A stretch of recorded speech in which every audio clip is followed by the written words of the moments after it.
Praise the lord. ఈరోజు మన లేఖన భాగము అపోస్తల కార్యములో 3వ అధ్యాయము 12 చదువుకుందాం. పేతురు దీన్ని చూసి ప్రవక్తలను, ఇశ్రాయేలులారా, మీరు వీని విషయమై ఎందుకు ఆశ్చర్యపడుతున్నారు? మా సొంత శక్తి చేతనైనను భక్తి చేతనైనను నడవని వీనికి బలమిచ్చినట్టుగా మీరెందుకు మా తట్టు తీరిస్తున్నారు? ఆమేన్. దేవునికి స్తోత్రం. హల్లెలూయా, హల్లెలూయా. మన ప్రభువును ప్రియరక్షకుడైనటువంటి యేసుక్రీస్తు యొక్క ప్రశస్తమైన నామములో ఆయన హెచ్చవలసి ఉన్నది. హీ మస్ట్ ఇంక్రీజ్ అనేటువంటి అనుదిన ఆత్మీయ కార్యక్రమ వీక్షకులైన మీ అందరికీ ప్రత్యేకమైన వందనాలు తెలియజేస్తున్నాను. ప్రభు మిమ్మల్ని దీవించును గాక. హల్లెలూయా, స్తోత్రం. మరొక పర్యాయం దేవుని సేవకునిగా దేవుని బిడ్డలైన మీ దగ్గరికి మీ ముందుకు రావడానికి ప్రభు నాకు ఇచ్చిన అవకాశాన్ని బట్టి నేను దేవుని స్తుతిస్తున్నాను. హల్లెలూయా, స్తోత్రం. మీకు స్థానిక సంఘ కాపరి ఉన్నారు, స్థానిక సంఘం ఉంది, యూట్యూబ్ ద్వారా వేరు విధాలుగా మీరు వాక్యాన్ని వింటున్నారు. అయినప్పటికీ టీవీ ద్వారా ఇలా మీ ముందుకు రావడానికి వేరు కోణాల్లో దేవుడు వేరు దైవజనుల ద్వారా మాట్లాడతాడు కనుక అల్పుడైనటువంటి ఈ దాసుని ద్వారా మీతో మాట్లాడాలని, ఈ దాసుని హృదయంలో ఉంచినటువంటి మాటల ద్వారా మీ హృదయాలను స్పృశించాలని, టచ్ చేయాలని ఆశిస్తున్నాను. దేవుని స్తోత్రం. హల్లెలూయా.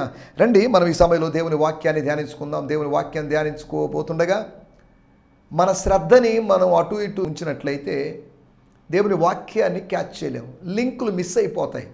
అంటే లింకులుగా చెప్తానని కాదు, కొన్ని పాయింట్ మిస్ అయినప్పుడు, లేకపోతే ఒక విషయం మిస్ అయినప్పుడు, ఆ ఫ్లోలో సంథింగ్ మిస్ అయినప్పుడు, ఏదో మిస్ అయినప్పుడు మీరు మెసేజ్ సరిగా యాక్సెప్ట్ చేసేటువంటి అవకాశం లేదు. కాబట్టి ఏదైనా విమర్శలు చేయాలనుకుంటే సంతోషంగా చేయండి, తప్పేం లేదు. కానీ సందేశము పూర్తిగా విని ఆ సందేశం యొక్క కాంటెక్స్ట్ ప్రకారము మీరు చేయాల్సిందిగా మిమ్మల్ని ప్రేమపూర్వకంగా కోరుతున్నాను. స్తోత్రం. ఈ సమయంలో మనం దేవుని వాక్యాన్ని ధ్యానించుకుందాం. నిన్నటి ఎపిసోడ్లో ఆశీర్వాదాల గురించి మనం మాట్లాడుకున్నాం. బ్లెస్సింగ్స్ ఏంటి? బ్లెస్సింగ్స్, పాపక్షమాపణ అనేది ఒక ఆశీర్వాదమని. అవును, అది ఆశీర్వాదమే, దాని విషయంలో ఎటువంటి సందేహం లేదు. రెండోది అభిషేకము, అనాయింటింగ్ అనేది ఒక ఆశీర్వాదమని. పెంతెకోస్తు రోజు పేతురు గారు చేసినట్టు ప్రసంగం నుంచి మనం దాన్ని అర్థం చేసుకున్నాం. మూడవదిగా హీలింగ్, స్వస్థత అనేది ఒక ఆశీర్వాదమని. అనగా దేవుడిచ్చేటువంటి ఆశీర్వాదాలు అనేకం ఉన్నాయి. అయినప్పటికీ పాపక్షమాపణ, అభిషేకం, అనాయింటింగ్, లేకపోతే filling of the Holy Spirit, healing, physical healing. అంతేకాకుండా Yesu, Jesus himself is a blessing. ఆయనను లేపుట వలన, ఆయన్ను పంపించడం వలన, ఆయన్ని లోకానికి పంపించడం వలన, ఆయన్ని రక్తమాంసములలో ప్రవేశపెట్టడం వలన, ఆయన్ని ఇన్కార్నేషన్కి అనుమతించడం వలన, ఆయన నరావతారానికి అనుమతించడం వలన, స్తోత్రం, హల్లెలూయా, మనల్ని ఆశీర్వదించాడు. కడవరి కాలమందు బయలుపరచబట్టుకు సిద్ధముగా ఉన్న రక్షణ అనే మాటను మనం చూస్తాం. రక్షణ రక్షకుని ద్వారా వచ్చేది. ఈ మాట చెప్పినప్పుడు లూకాసు వార్త 2వ అధ్యాయంలో సకల జనుల కొరకు సిద్ధపరచబడిన రక్షణను నేను కనులారా చూచి తిని అని ప్రవక్త అయినటి సిమియోను అన్న మాట మనం గుర్తు చేసుకోవాలి. రక్షకుని చూశానని కాదు, రక్షకుని యొక్క శైశవ దశలో రక్షకుని చూశానని అనలేదు. కానీ ఆయన చెప్తుంటే మాట ఏంటంటే రక్షణను చూశాను, ఆ రక్షకుడు జరిగించబోయేటువంటి ఆ కార్యము, రక్షణను చూశాను, ఆత్మలో చూస్తున్నాను అన్నట్టుగా ఆయన స్తుతించి, లేకపోతే పాడి, లేదా ప్రార్థనాపూర్వకంగా ప్రవచనాత్మకంగా మాట్లాడినట్టుగా మనం చూడగలం. దేవుని స్తోత్రం. హల్లెలూయా. గత ఎపిసోడ్లో ఈ 4 విషయాల గురించి మనం ఆలోచించాం. రండి, మనం ఈ సమయంలో ప్రార్థన చేసుకుందాం. ప్రార్థన చేసుకొని కార్యక్రమంలో ముందుకు సాగుదాం. దయచేసి నాతో కలిసి ప్రార్థనలో ఏకీభవించాల్సిందిగా కోరుతున్నాం. మీకు సమస్యలు బోల్డ్ ఉండొచ్చు. ఆర్థికపరమైనటువంటి సమస్యలతో సతమతం అవుతున్న వారు ఉన్నారు. ఫైనాన్షియల్ ప్రాబ్లమ్స్, ఒత్తిడి, మామూలు ఒత్తిడి కాదు, అప్పులు తీర్చలేని పరిస్థితి, ఇంట్రెస్ట్లు చెల్లించలేని పరిస్థితి, ఇంకా కావాలి, ఇంటి నిర్మాణం ఆగిపోయిందనో, ఇంకా ఏదైనా వివాహం ఆగిపోయిందనో, ఇంకా ఉద్యోగ ప్రయత్నాల్లో ధనం లేక ఆగిపోయిందని, ఇలా రకరకాల ప్రాబ్లమ్స్ ఉన్నాయి. ఈ ప్రాబ్లమ్స్ మధ్యలో మనం ఉన్నాం, సమస్యల మధ్యలో మనం ఉన్నాం. సమస్యల మధ్యలో సృష్టికర్తను రిప్రజెంట్ చేయడానికి, ఆయనకు ప్రాతినిధ్యం వహించడానికి మనం నిలబడ్డాం. సమస్యల మధ్యలో సమస్యలాగా మనం నిలబడడం లేదు, కానీ సమస్యల మధ్యలో సమస్యల పరిష్కారకుడిగా మనం ఉన్నాం. మనల్ని పెట్టాడు. He kept us among the problems to be A problem solver, not a problem. ఒక ప్రాబ్లంగా ఉండడానికి, సమస్యగా ఉండడానికి కాదు, కానీ సమస్యను పరిష్కరించడానికి సమస్యల వలయంలో మనల్ని పెట్టాడు. ఈ సమస్యల వలయాన్ని ఛేదించుకొని మనం ఒకరోజు బయటకు వచ్చేస్తాం. దేవుని స్తోత్రం, హల్లెలూయా. ఆ సమస్యలోంచి అలా వచ్చినప్పుడు మనం సంతోషిస్తాం. ఆ సమస్యలు తాత్కాలికమైనవి, అవి శాశ్వతమైనవి కాదు అనేటువంటి విషయాలు మనకు తెలిసిన విషయమే. కాబట్టి చిన్న ప్రార్థన చేసుకుందాం. రండి, ఏకీభవించండి, అందరం ఏకీభవిద్దాం. దేవుజనుడు ఎంత పెద్దవాడా అనేది ఆలోచించాల్సిన అవసరం లేదు. మన ప్రార్థన ఆలకించేవాడు ఎంత గొప్పవాడు అని ఆలోచిస్తే చాలు. కాబట్టి ప్రార్థన జరుగుతున్నప్పుడు, యేసునామంలో ప్రార్థన జరుగుతున్నప్పుడు, యేసునామం మహిమార్థమై ప్రార్థన జరుగుతున్నప్పుడు, యేసు సన్నిధికి వస్తున్నప్పుడు మనందరం ప్రార్థనలో ఏకీభవిద్దాం. రండి, this is the time for prayer. స్తోత్రం. మన హృదయాల్ని కుమ్మరించుకొని ప్రార్థించేటువంటి సమయం ఇది. ప్రార్థన చేద్దాం. ప్రార్థన, లెట్స్ ప్రే. స్తోత్రం, స్తోత్రం. పరిశుద్ధమైన మా దేవా, మీకు వందనాలు చెల్లిస్తున్నాం. మా సృష్టికర్త, మా దేవా, మా రాజా, కోటి సూర్యుల తేజస్సు కలిగినటి దేవ, అసంఖ్యాక దూతగణము చేత ఆరాధించబడుతున్నటువంటి మా తండ్రి, మీ నామాన్ని స్తుతిస్తున్నాం. ఇశ్రాయేలు చేయు స్తుతుల మీద ఆసీనుడైనటి దేవా, మీకు వందనాలు చెల్లిస్తున్నాం. ఈ సమయంలో మీ సన్నిధానానికి వస్తున్నాం, అనగా ద థ్రోన్ ఆఫ్ గ్రేస్, కృపాసనం దగ్గరికి వస్తున్నాం. మాకు సమయోచితమైన సహాయము దొరికేటి ఏకైక స్థలమైనటువంటి మీ సన్నిధికి వస్తున్నాం. మీకు ముఖకాంతి దగ్గరికి వస్తున్నాం. ప్రభువా, మీకు వందనాలు చెల్లిస్తున్నాం. సకల పరిశుద్ధుల కొరకు, సార్వత్రిక సంఘము కొరకై మీకు వందనం చేయిస్తున్నాం. మరి ముఖ్యంగా నాయన, ఈ సమయంలో ఫైనాన్షియల్ ప్రాబ్లమ్స్, ఆర్థిక పరమైనటువంటి ఒత్తిళ్లు, ఇబ్బందులు గురవుతున్న వారి కొరకు ప్రార్థన చేస్తున్నాం. ఈ ఫైనాన్షియల్ ప్రాబ్లమ్స్లోంచి వారికి ఒక బ్లెస్సింగ్ మీరు అనుగ్రహించండి. వారి అప్పులు తీర్చుకోగలటో సాయించండి. వారు అప్లై చేసినట్టు లోన్ రాగలటో సాయించండి. కొంతమంది ఎడ్యుకేషన్ లోన్ కోసం అప్లై చేశారు, వారి విషయంలో మీ కార్యం జరిగించండి. బిడ్డల స్టడీస్ నిమిత్తం, engineering studies, medical studies, further studies, వీటి కోసం అప్లై చేసిన వాళ్ళు ఉన్నారు. విదేశీ ప్రయాణాల కోసం అప్లై చేసి నిధుల కోసం ఎదురు చూస్తున్న వారు ఉన్నారు. వారందరి కొరకు ప్రార్థన చేస్తున్నాం. యేసునామములో మీ కార్యములు జరిగించండి. కొంతమంది అయినా విదేశీ ప్రయాణాల నిమిత్తం, ఉద్యోగాల నిమిత్తం వెళ్ళబోతున్నారు. వారి కొరకు మేము ప్రత్యేకంగా ప్రార్థన చేస్తున్నాం. దేవా, మీకు వందనాలు చెల్లిస్తున్నాం. మానసిక, శారీరక అనారోగ్యాలకు గురైన వారు ఉన్నారు. వారందరినీ మీరు దర్శించమని కోరుకుంటున్నాం. కొత్త వైరస్ ఏదో వస్తుందని ఇలా ప్రపంచమంతా భయభ్రాంతులుగా ఉన్నటువంటి పరిస్థితుల్లో ఈ సమయాల్లో మీ మీద మేము ఆధారపడి, మిమ్మల్ని ఆనుకొని మీ సన్నిధానానికి వస్తున్నాం. ప్రభా, అయ్యా, మీకు వందనం చేస్తున్నాం. కొండల తట్టు మేము కన్నులెత్తి చూడడం లేదు. కొండల తట్టు కన్నులెత్తి చూడడం వల్ల ఎటువంటి ప్రయోజనం లేదని మేము తెలుసుకున్నాం. మీరు మాకు తెలియజేశారు. అందరూ బట్టి మీకు వందనాలు చెల్లిస్తున్నాం. ఈ సమయంలో మీ మాటలు మాకు కావాలి. We need your words lord. Speak with us lord. మాతో మాట్లాడమని మేము వేడుకుంటున్నాం. ఈ కార్యక్రమం చూస్తున్న వారు టీవీ ద్వారా, యూట్యూబ్ ద్వారా, వేరు వేరు సమయాల్లో, ఈ రోజే కాకుండా వేరు వేరు రోజుల్లో కూడా ఈ కార్యక్రమాలు చూస్తున్న వారి కొరకై, ఈ కార్యక్రమం చూస్తున్న సిస్టర్స్ కొరకు, ఈ కార్యక్రమం చూస్తున్న బ్రదర్స్ కొరకు, ఈ కార్యక్రమం చూస్తున్న పాస్టర్స్ కొరకు ప్రార్థన చేస్తున్నాం. శాంతి టీవీ కొరకు, శాంతి టీవీ యాజమాన్యం కొరకు, చైర్మన్ గారు అయినటువంటి మీ దాసులు శోభన్ సార్ గారి కొరకు, వారి కుటుంబం కొరకు ప్రార్థన చేస్తున్నాం. నేను నాతో పాటు ఈ స్టూడియోలోని పాస్టర్ జ్ఞానసూర్యుడి గారి కొరకు, ఆయన కుటుంబం పరిచర్య కొరకు ప్రార్థన చేస్తున్నాం. యేసునామములో ప్రభువా, మీ సన్నిధి నుంచి మేము పొందుకోగలం. మీ సముఖములో నుండి విశ్రాంతి కాలములు వచ్చునని మీ వాక్యంలో 3వ అధ్యాయం అపోస్తల కార్యంలో మేము చూస్తున్నాం. కాబట్టి ఆ విశ్రాంతి కాలాలు, కుదురుబాటు కాలాల కోసం ఎదురు చూస్తున్నాం. టైమ్స్ ఆఫ్ రిస్టోరేషన్ కోసం ఎదురు చూస్తున్నాం. తండ్రి, మీకు వందనాలు. Refreshing times and restoration times కోసం మేము ఎదురు చూస్తున్నాం. దేవా, మీకు వందనాలు, మీకు వందనాలు. యేసయ్యా, మీకు వందనాలు చెల్లిస్తున్నాం. నెల్లూరు జిల్లాలోను, తిరుపతి జిల్లాలోను, చిత్తూరు జిల్లాలోను, తండ్రి ప్రకాశం జిల్లాలోను ఈ కార్యక్రమాలు చూస్తున్న వారి కొరకు ప్రత్యేకంగా ప్రార్థన చేస్తున్నాం. దేవా, మీకు వందనాలు చెల్లిస్తున్నాం. ముందున్న సమయం మీరు మాకు ఆశీర్వాదకరంగా మార్చమని అడుగుకుంటున్నాం. మీరు మాతో మాట్లాడండి. గ్రహించలేనటువంటి గొప్ప సంగతులు, గూఢమైన సంగతులు మీరు మాకు బయలుపరచమని కోరుకుంటున్నాం. అవి ఎంత గూఢమైనప్పటికీ కూడా ప్రభా, మీ సన్నిధికి వచ్చి గోజాడినప్పుడు అవి మాకు క్లియర్గా, ఓపెన్గా, ట్రాన్స్పరెంట్గా, పారదర్శకంగా అవి అర్థం చేసుకోవడానికి మీరు మాకు సహాయం చేయమని అడుగుకుంటున్నాం. మమ్మల్ని అందరినీ మీ చేతిలో సమర్పిస్తూ, వార్ధక్య బలహీనతలతో బాధపడుతున్న వారిని మీ సన్నిధానానికి తెస్తూ, ఈ దినము ఎవరైనా జన్మదినం జరుపుకుంటున్నట్టయితే ప్రభా, వారి కొరకు మేము ప్రత్యేకంగా ప్రార్థన చేస్తున్నాం. ఏదైనా వివాహ వార్షికోత్సవాలు జరుపుకుంటున్న వారి కొరకు మేము ప్రత్యేకంగా ప్రార్థన చేస్తున్నాం. ఈ సమయంలో ప్రభా వాక్యం మీదే, దాసుడు మీ వాడు ఆత్మ మీదే కనుక మీ నా మహిమార్థమై మీరు మాట్లాడి మీ మెల్లని చల్లని స్వరం విని ఆత్మీయంగా దీవించబడి వెళ్ళగలటూ సాయం చేయమని అడుగుకుంటూ సకల ఘనత మహిమ ప్రభావాలు మీకు ఆరోపిస్తూ యేసు నామములోనే ప్రార్థించగలుగుతున్నాం పరమ తండ్రి. ఆమేన్, ఆమేన్, ఆమేన్. దేవునికి స్తోత్రం. మీ అందరికీ వందనాలు. ప్రార్థనలో ఏకీభవించినందుకు మీకు అందరికీ ప్రత్యేకమైన వందనాలు. Thank you for joining with me in prayer. స్తోత్రం. Thank you Jesus. యేసయ్యా మీకు వందనాలు. మన ధ్యానం నిమిత్తమై అపోస్తుల కార్యములు 3వ అధ్యాయము 12వ వచనం. Book of acts 3rd chapter verse 12. పేతురు దీన్ని చూచి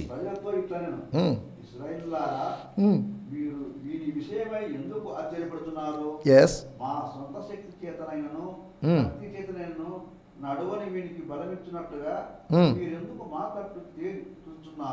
దేవుని స్తోత్రం. హల్లెలూయా, స్తోత్రం. నేను చదువుతున్నాను. With the crowd surrounding him Peter said to them all, people of Israel, listen to me, why are you so amazed by this healing? ఈ అద్భుతాన్ని బట్టి ఎందుకు ఆశ్చర్యపడుతున్నారు? ఈ స్వస్థతను బట్టి ఆశ్చర్యపడాల్సిన అవసరం లేదు. యేసు తాను ఈ లోకంలో జీవించినప్పుడు అనేకమైన స్వస్థతలు కలుగు చేశాడు, చనిపోయిన వారిని లేపాడు. మీరు ఎందుకు ఆశ్చర్యపోతున్నారు? యేసు లేకపోయినప్పటికీ యేసు ఆత్మ మాలో నివసిస్తున్నాడు. యేసు నామాన్ని మేము పట్టుకొని ఉన్నాం కనుక why you people are amazed? Why do you stare at us? We didn't make this crippled man walk by our own power or authority. మా యొక్క అధికారాన్ని బట్టి, మాకు ఇవ్వబడినటువంటి శక్తిని బట్టి, అధికారాన్ని బట్టి మేము చేయలేదు. స్తోత్రం. Not by our own power, my own power, or John's own power, or Peter's own power. దేవుని స్తోత్రం. హల్లెలూయా. చదువుదాం, వాడుక భాషలో కూడా మనం చదువుకుందాం. స్తోత్రం. పేతురు వాళ్ళను చూసి, గుంపులు గుంపులుగా వచ్చినటువంటి ప్రజలను చూసి, ఇశ్రాయేలు ప్రజలారా, ఇది ఎందుకు మీకు ఆశ్చర్యం కలిగిస్తుంది? వారి ఆశ్చర్యము పేతురికి ఆశ్చర్యం కలిగిస్తుంది. మేము మా సొంత శక్తి చేత కాదు, మా మంచితనముతో కాదు, మా గుడ్నెస్తో కాదు, not by our power or goodness.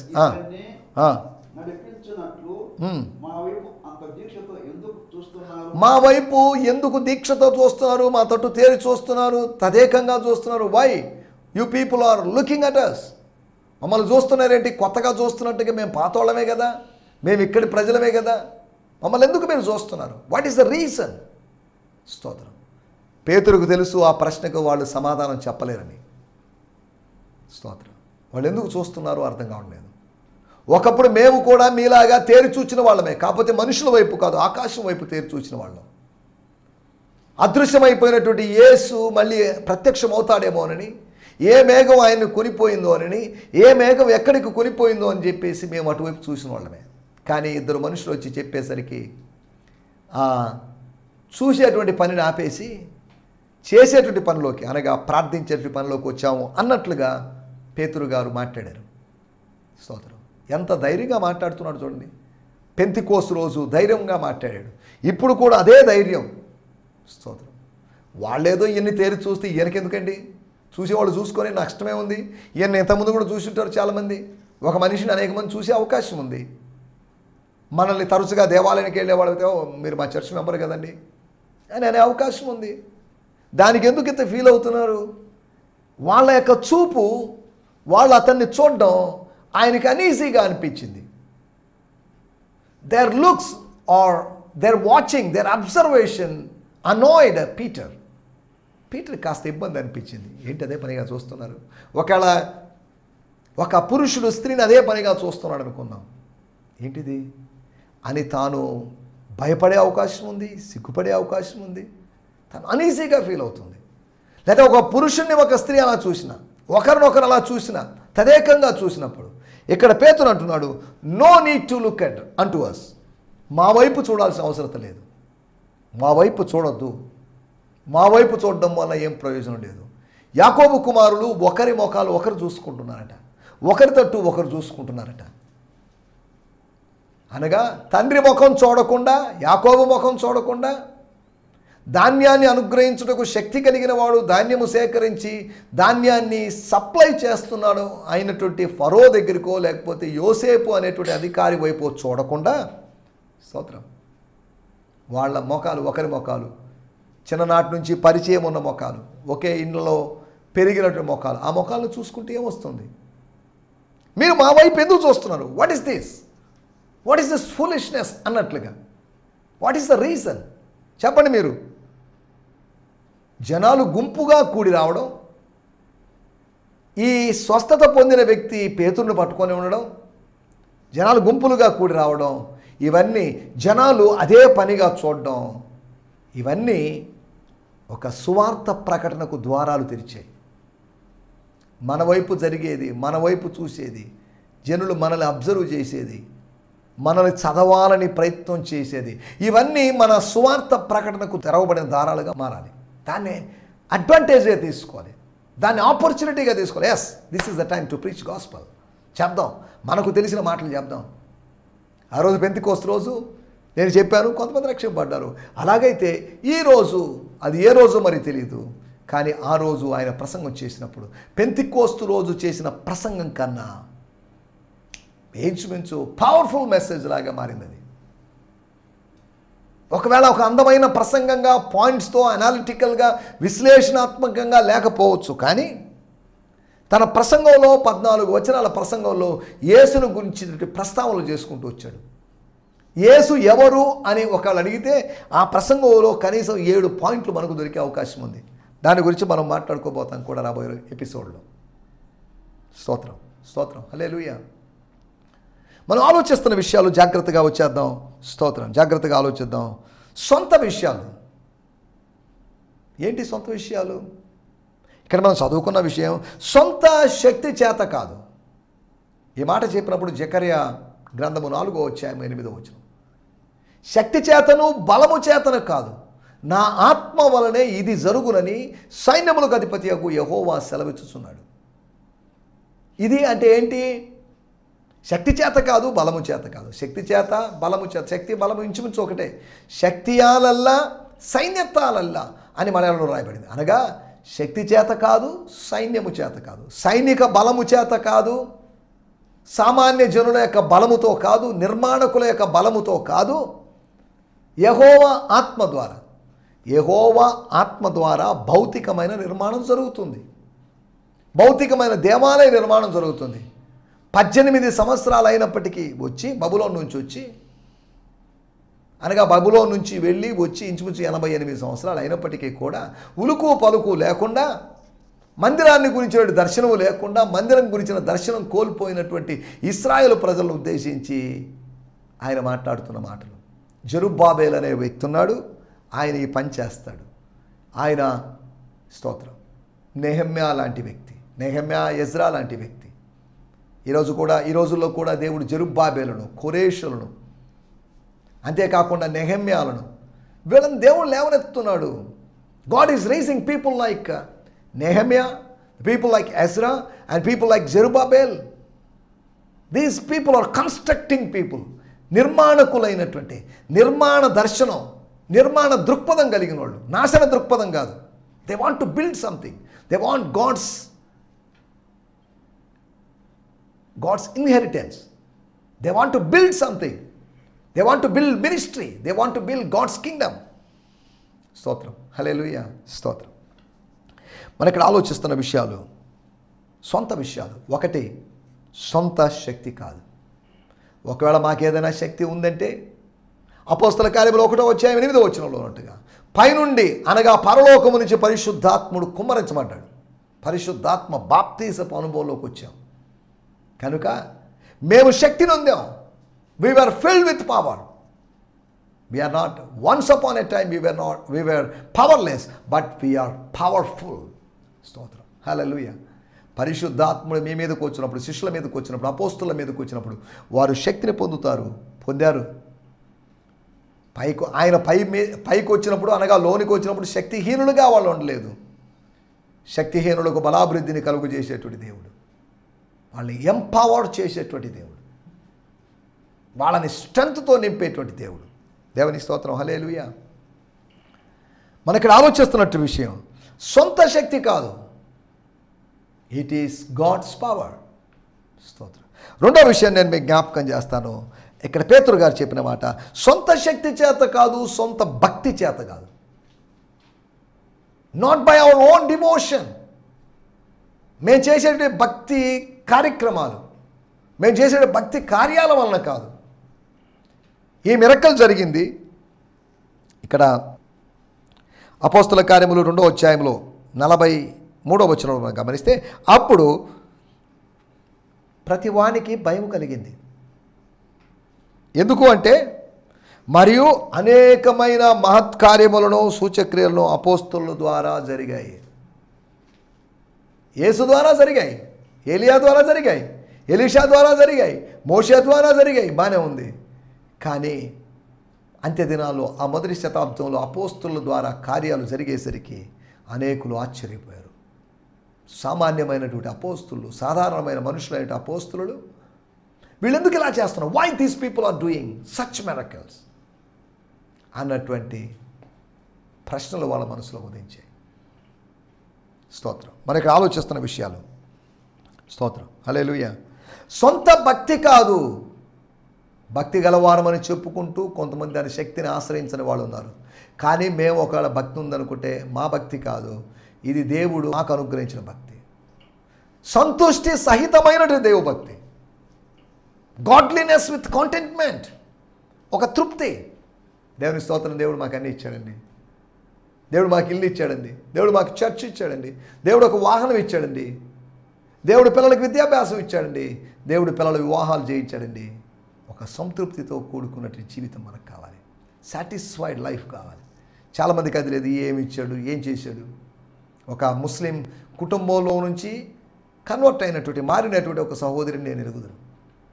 ఆమె కొంతకాలంగా మందిరానికి రాకపోయేసరికి ఏంటి అని విచారించినప్పుడు ఆమె ఒక ఎథిస్ట్గా తయారైపోయింది. అనగా చెప్పుకోవడం లేదు కానీ దేవుడు నాకేం చేశాడు అని ప్రశ్నించడం ఆరంభించి ఒక నిరాశ నిస్పృహతో కూడుకున్న జీవితం. దేవుడు బోల్డ్ చేశాడు. దేవుడు నీకు ఒక మంచి సంసార జీవితాన్ని ఇచ్చాడు, దేవుడు మీకు ఒక మంచి కుటుంబాన్ని ఇచ్చాడు, దేవుడు నీకు ఒక మంచి స్థలాన్ని ఇచ్చాడు, మంచి భర్తను ఇచ్చాడు, మంచి బిడ్డలను ఇచ్చాడు. ఇంకా ఏంటి దేవుడు ఏదో చేయాలనుకోవడం. He did many things. ఆయన మన కొరకు గొప్ప కార్యాలు చేశాడు. స్తోత్రం. హల్లెలూయా. మూడో విషయాన్ని నేను మీకు జ్ఞాపకం చేస్తాను. అపోస్తల కార్యములు 3వ అధ్యాయము 6వ వచనంలో రాయబడింది, మా యొద్ద వెండి బంగారములు లేవు, కానీ మాకు కలిగింది నీకు ఇస్తున్నాం. వెండి బంగారముల కన్నా శ్రేష్టమైంది మేము కలిగి ఉన్నాం. మా దగ్గర వెండి బంగారములు లేవంటున్నాడే. అపోస్తల కార్యములు 4వ అధ్యాయము 34, 35 వచనాలు మనం గమనిస్తే, భూములైనను ఇండ్లైనను కలిగిన వారందరూ వాటిని అమ్మి, స్తోత్రం, బ్యాంకులో దాచుకున్నారు, అమ్మి వాటిని తెచ్చి అపోస్తల పాదము దగ్గర పెట్టారు. స్తోత్రం. హల్లెలూయా. అపోస్తలకు ఇచ్చేశారు. తర్వాత రాయబడిన వారు ప్రతి వానికి వాని అక్కర కొలది పంచిపెట్టిరి గనుక వారిలో ఎవ్వనికి కొదువు లేకుండా పోయింది. దేవుని స్తోత్రం. హల్లెలూయా. తర్వాత రాయబడింది 32వ వచనంలో, విశ్వసించిన వారందరూ ఏక హృదయమును ఏకాత్మను కలిగిన వారే ఉన్నారు. స్తోత్రం. ఎవడును తనకు కలిగినది వాటిలో ఏదియో తనది అనుకోలేదు, వారికి కలిగినదంతయు వారికి సమిష్టిగా ఉండెను, కామన్గా ఉంది. ఒకప్పుడు నా ప్రాపర్టీ, నా స్థలము, నా పొలము, నా సంపద అన్నవాడు ఇప్పుడు అందరూ మిక్స్ చేసుకున్నారు, కలిసిపోయినాయి. అపోస్తల పాదాల దగ్గర వాళ్ళందరూ కామన్గా కలిగి ఉండడం అనే ఒక గొప్ప మార్పును మనం చూస్తున్నాం. దేవుని స్తోత్రం. ఒకవేళ మా దగ్గర ఏదైనా ఉంది అంటే సమిష్టిగా ఉన్నది, ప్రజలు ఇచ్చిందే, విశ్వాసులు ఇచ్చిందే. మాకు ప్రత్యేకంగా ఏమీ లేవు. మా వెండి ఉంటే మాతో నశించుండేది. అపోస్తల కార్యం 8వ అధ్యాయంలో ఈ వెండి నీతో నశిస్తుంది అని రాయబడింది. రెండోది, మా సొంత ధనము కాదు, మా సొంత శక్తి కాదు, సొంత భక్తి కాదు, సొంత ధనము లేకపోతే సొంత సంపదగా, not our own money, this is God's people's money. ఒక లేవీయుడు కాని వాళ్ళకి తీసుకొచ్చాడు ఆఫరింగ్. పాత నిబంధనలో లేవీయులకి అందరు తెచ్చిచ్చారు, మిగతా గోత్రికులు. కానీ ఇక్కడ లేవీయుడైనటువంటి బార్నబాస్ ఆయన అపోస్తల పాదాల దగ్గర పెట్టినటువంటి సందర్భాన్ని మనం చూస్తున్నాం. అనగా వీళ్ళు లేవీల్లాగా మారిపోయారు అపోస్తులు. వారికి స్వాస్థ్యం అంటూ లేదు. వారికి కామన్గానే వాళ్ళు కలిగి ఉన్నారు. దేవుని స్తోత్రం. సొంత ధనము లేదు. స్తోత్రం. 4వ విషయం చెప్పి నేను ముగించేస్తాను. 3వ అధ్యాయం 11వ వచనం. స్తోత్రం. స్తోత్రం. వాడు పేతురును యోహానును పట్టుకొని ఉండగా అపోస్తల కార్యములు 8వ అధ్యాయం 13వ వచనంలో గారడి సీమోను ఫిలిప్పును ఎడబాయకుండా ఉండి, అనగా ఫిలిప్పును పట్టుకొని ఉన్నాడు. ఫిలిప్పును వదిలిపెట్టలేదు. ఫెలోషిప్ని కట్ చేసుకోలేదు. కొన్ని రోజులు కనిపించి ఆగిపోలేదు. పట్టుకొని ఉన్నాడు. స్తోత్రం. పట్టుకొని ఉన్నాడు అనే మాట. ఆ పట్టుకొని ఉండడం అనేది వాళ్ళకి ఆశ్చర్యం. ఆ ప్రేమ, వాడికి వీళ్ళ మీద ఉన్న ప్రేమ, నూతనమైన విశ్వాసికి దైవజనుల మీద ఉన్నటి ప్రేమ, ఆ ప్రేమ. లేకపోతే వీళ్ళు కూడా మమ్మల్ని పట్టుకున్నా కాస్త ఫ్రీగా వదలవయ్యా బాబు, మా జోలికి రాకు, డిస్టెన్స్ మెయింటైన్ చేయి, గ్యాప్ మెయింటైన్ చేయి అన్నట్టుగా కాకుండా వాళ్ళు కూడా సన్నిహితంగా ఉన్నారు. ఒక స్నేహితుల్లాగా ఉన్నారు. ఒక ఆత్మ సంబంధమైన బంధంలో ఉన్నారు. ఈ ప్రేమ, ఈ నూతనమైన ప్రేమ ఏంటి? What in love, what in attachment. ఈ అటాచ్మెంట్ ఏంటి? ఈ అనుబంధం ఏంటి అని ఆలోచిస్తున్నప్పుడు స్తోత్రం. వాళ్ళు చెప్తున్న మాటల యొక్క ఉద్దేశం మా సొంత శక్తి కాదు, సొంత భక్తి కాదు, సొంత ధనము కాదు, సొంత ప్రేమ కూడా కాదు. This is not our love, this is God's love poured into our hearts. మా హృదయాలలోకి పరిశుద్ధాత్మ ద్వారా కుమ్మరించబడిన దేవుని ప్రేమ. రోమాపత్రిక 5వ అధ్యాయంలో చెప్పినట్లుగా. స్తోత్రం. స్తోత్రం. హల్లెలూయా. మన సొంత విషయాలంటూ ఏమీ లేవు. స్వర్గం ఇచ్చిన విషయాలు తప్ప మనకు సొంత విషయాలు లేవు. స్వర్గం ఇచ్చిన విషయాలనే మనం సొంత విషయాలుగా భావిస్తున్నాం. స్తోత్రం. హల్లెలూయా. సొంత శక్తి కాదు, సొంత భక్తి కాదు, సొంత ధనము కాదు, అంతేకాకుండా సొంత ప్రేమ కూడా కాదు. This not human love, this is heavenly love. Love from above, love from heaven. దేవుని స్తోత్రం. హల్లెలూయా.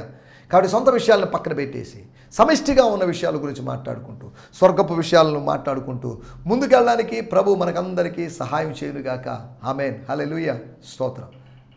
ప్రభు చిత్తమైతే రేపు ఉదయం ఇదే సమయంలో ఇదే ఛానల్ అనగా శాంతి టీవీలో కలుసుకుందాం. అప్పటి వరకు దేవుని కృప మనకందరికీ తోడే ఉండి నడిపించి బలపరచునుగాక. ఆమేన్. హల్లెలూయా. హల్లెలూయా. అందరికీ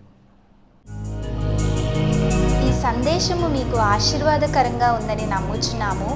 ప్రార్థనా అవసరతల కొరకు మమ్మల్ని సంప్రదించవలసిన మా చిరునామా గిద్యోన్ మిషన్ చర్చ్, 6వ వీధి, శాంతినగర్, నెల్లూరు 4, ఆంధ్రప్రదేశ్. పిన్ 524004. మా ఫోన్ నంబర్లు 7036443613 మరి ఒక నంబర్ 9392293010. మా ఈమెయిల్ ఐడి gfihmi2015@gmail.com. దేవుడు మిమ్మును ఆశీర్వదించునుగాక. ఆమేన్.